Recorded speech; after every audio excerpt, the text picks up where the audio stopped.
बिस्मिल्लाहिर्रहमानिर्रहीम अस्सलाम वालेकुम। जैसा कि कल मैंने आपको कहा था कि आज का दिन यानी आज 9 फरवरी का दिन मंगल का दिन मैं जस्टिस काजी फायसा साहब की अदालत में गुजारूंगा, उनके कोर्ट रूम में गुजारूंगा और देखूंगा कि आज जस्टिस काजी फायसा साहब, जिनको बड़ा दबंग जज कहा जाता है अपोजिशन की जानिब से, पीडीएम की जानिब से, तमाम लिबरल खूनी माफिया, तमाम लोग उनको बड़ा लाइक करते हैं कि वो किसी से नहीं डरते। तो मुझे ये था कि आज वो ज़रूर वकला की दहशत गर्दी पर नोटिस लेंगे, तो इसलिए मैंने आपको कल ही बता दिया था कि आज मैं उनके कोर्ट रूम में जाऊंगा। तो आज मैंने 140 या 138 मिनट तकरीबन गुजारे, उसके बारे में मैं आपको बताता हूँ। लेकिन नेक्स्ट वीडियोज़ में 3-4 चीज़ों पर बात करेंगे। एक तो मैं आज की आपको अपडेट बताऊंगा कि आज वो जो कल दहशतगर्दों ने हमला किया था उस पर आज सारा दिन क्या डेवलपमेंट्स हुई। साथ ही सुप्रीम कोर्ट ऑफ पाकिस्तान में स्टील मिल के हवाले से केस था, उस पर भी बात करेंगे।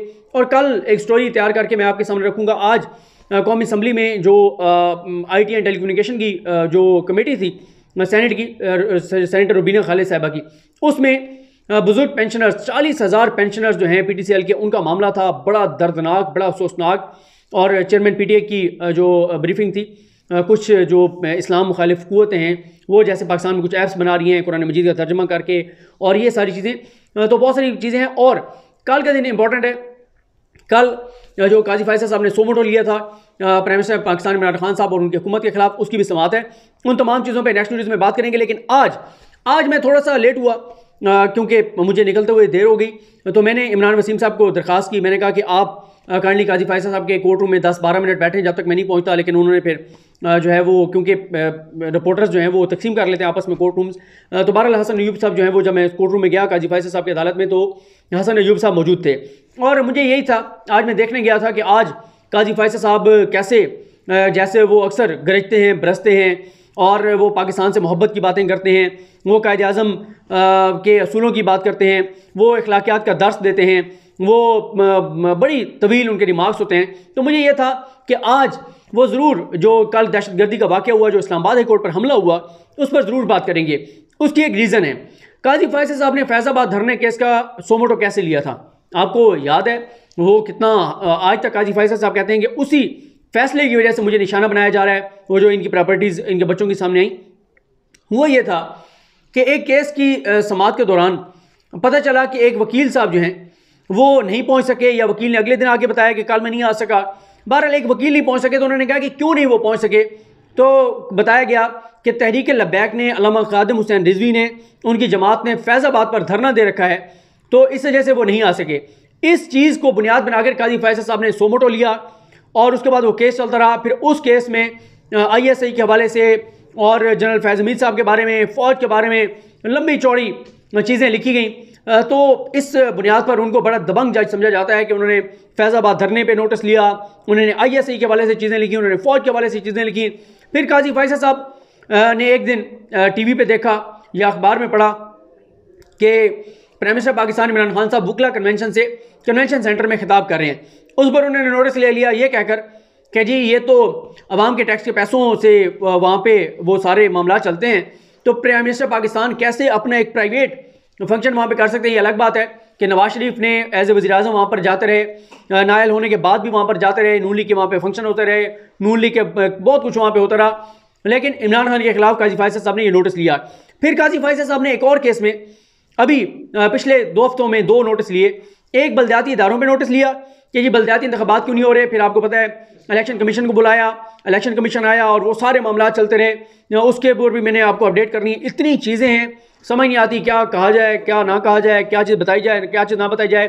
क्योंकि आजकल सुबह 2-3 बजे तक सुप्रीम कोर्ट, उसके बाद पार्लियामेंट, तो दिन जो है वो इसी तरह से गुजर जाता है। लेकिन आप कोशिश होगी कि जल्दी चीज़ें आपको अपडेट करके और यूट्यूब पर डालता रहा करूँ, चाहे एक इकट्ठी जो है वो 4-5 वीडियोस भी लग जाए, कोई मसला नहीं, लेकिन कम से कम वो सारी इन्फॉर्मेशन जो कलेक्ट करता हूँ वो ज़रूर आप तक पहुँचे।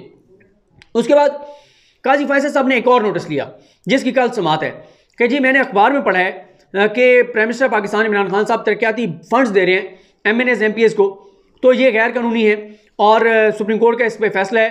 तो इस पर भी उन्होंने नोटिस लिया और अब उसकी कल समाअत है।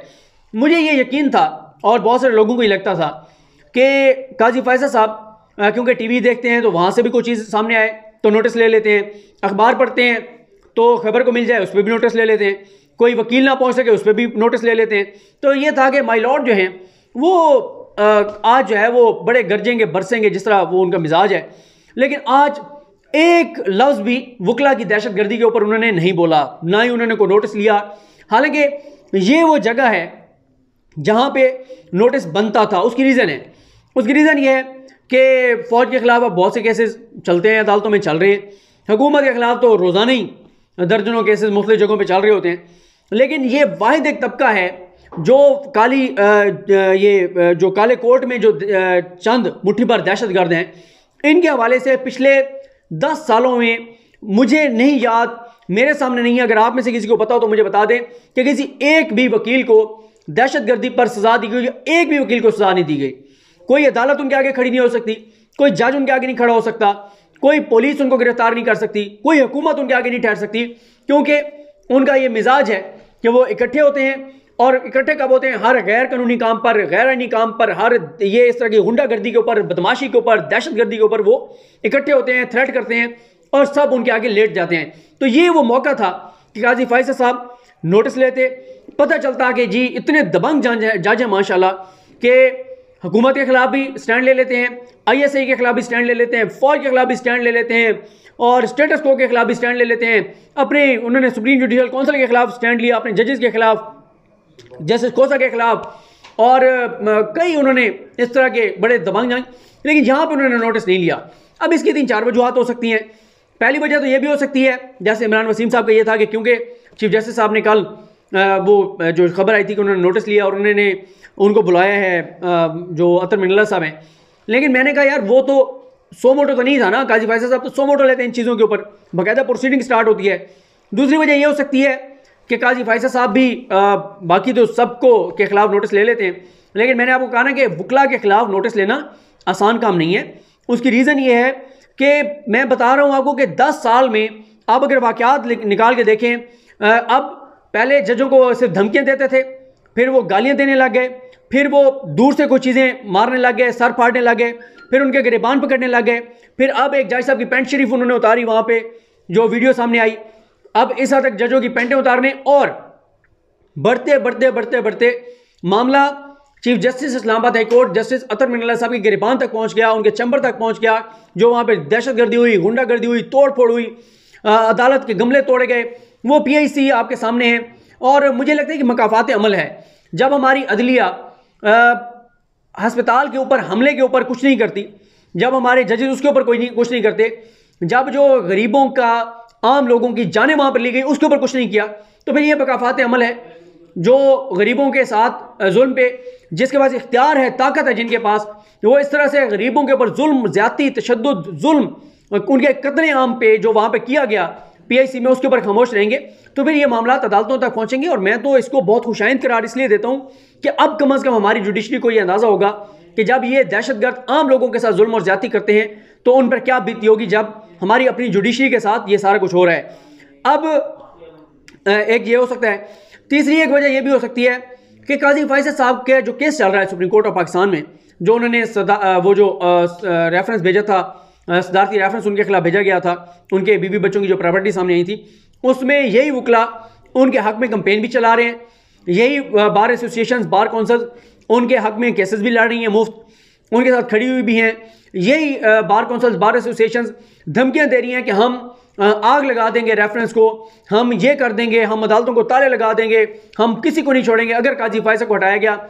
एक ये भी वजह हो सकती है। लेकिन वजह कोई भी हो, लेकिन अवाम के सामने ये बात है कि जिन काजी फैसल साहब को हमारी PDM सबसे बेहतरीन जज करार देती है, जिनको हमारा खूनी माफिया सबसे जो है वो दबंग जज कहती है, जिनको हमारी बार काउंसिल, बार एसोसिएशन सबसे जुर्रतमंद, बहादुर जज कहती है, बल्कि बहुत से लोग कहते हैं कि पाकिस्तान की पूरी जुडिशरी में अगर कोई एक जज है दबंग, बहादुर, तो वो सिर्फ जस्टिस काजी फैसल हैं।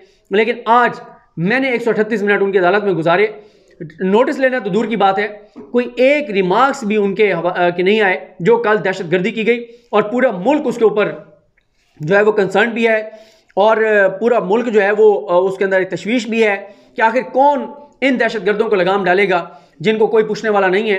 और कभी वो अस्पतालों पे चढ़ दौड़ते हैं, आम बंदों के साथ वो रोज़ ही कहीं ना कहीं ज़्यादती होती है ना।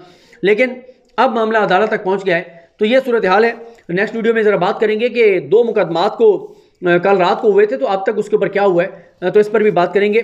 बहरहाल कुछ और अगर आपके सवाल हों तो वो भी आप कमेंट्स में कर सकते हैं, उन पर भी बात करेंगे। मुझे अपनी दुआ में याद रखें। अलग नहीं, हम सबका हमें नासरो। अल्लाह हाफिज़।